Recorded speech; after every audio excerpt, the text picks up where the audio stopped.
Hi there guys, I'm Nikhil from GreedyTech, and in this video, I'll be showing you the most important tips and tricks for your Vivo X60. By the way guys, I'll also be making a dedicated video on the best features of this phone, where I'll be talking about all the features offered by this phone.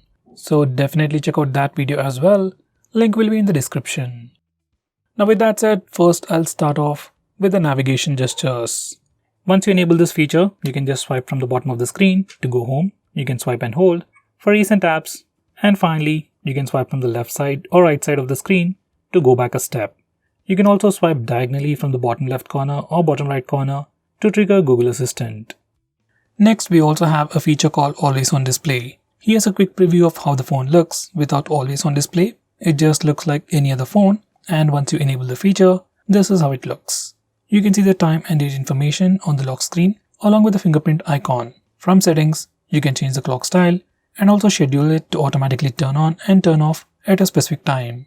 Personally, I would keep it on all the time.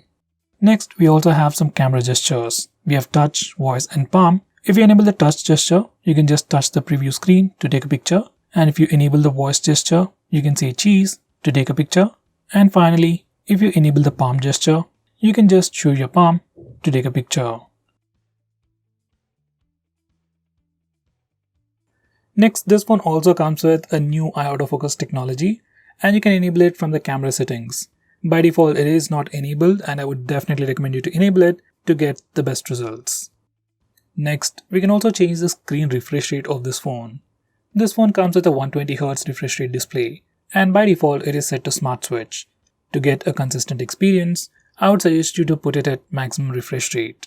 If you're someone who reads a lot on your phone, say it's web pages or ebooks, then I would recommend you to keep it at Smart Switch for better battery life.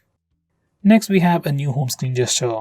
By default, when you do a swipe down gesture on the home screen, it always takes you to the global search. But from the home screen settings, we can change it to pull down the notification bar. Once you enable this feature, do a swipe down gesture on the home screen to pull down the notification bar. Next, we have some pretty cool features related to gaming bundled together in Ultra Game mode. You can access it from settings or the notification toggles, and once you open it up, you can customize a lot of these settings. You have the regular stuff like where you can block calls, notifications, fix brightness levels, and some premium features like 4D game vibration, where the phone vibrates every time you shoot or get shot in games like PUBG. As of now, only few games support this feature. Besides that, every time you open a game, Game Assistant pops up with all the features, and you can also access it once the game starts by swiping from the side. Next, if you are using Face Unlock feature on this phone, I would suggest you to turn on this fill light feature. So Face Unlock works better even in low lighting conditions. It automatically increases the screen brightness to see your face better in low lighting conditions.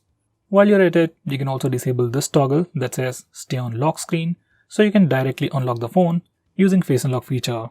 Normally, you have to swipe on the lock screen to unlock the phone, even if you are using Face Unlock feature. Next, we also have a dedicated dark mode on this phone. You can enable it directly from the toggles or from the settings. Once you enable the dark mode, it changes the entire theme of the phone.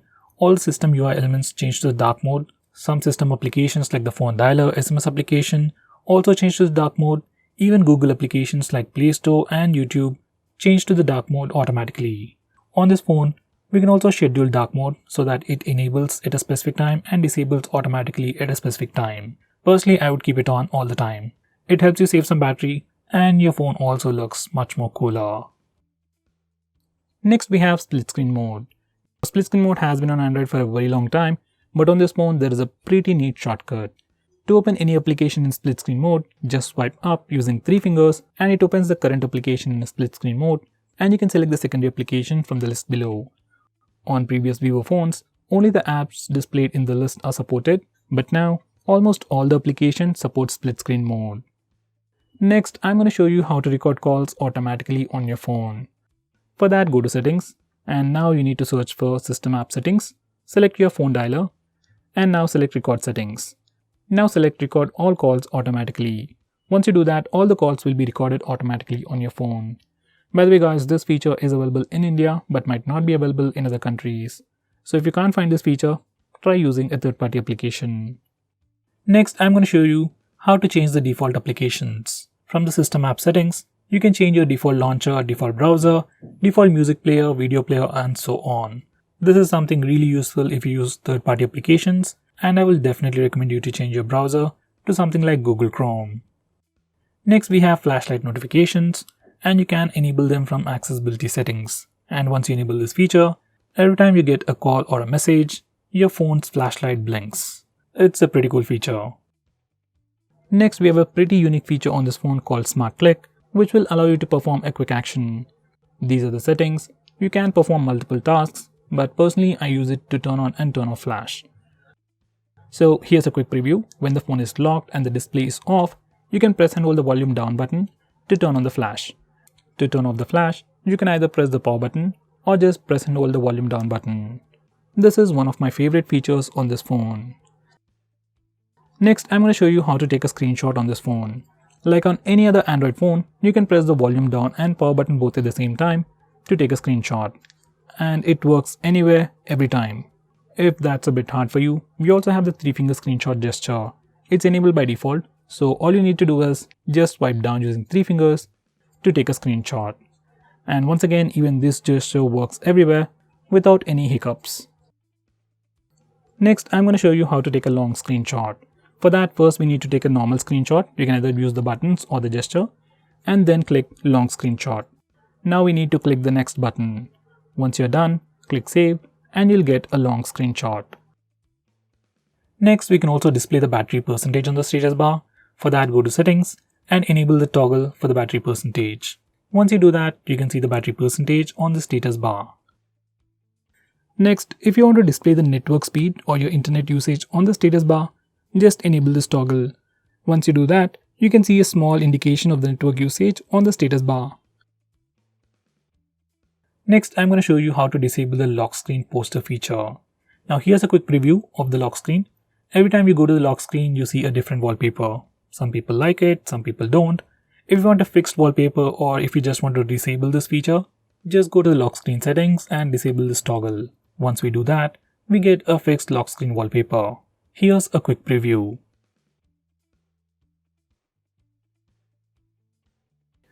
So guys, these are the most important tips and tricks for your Vivo phone.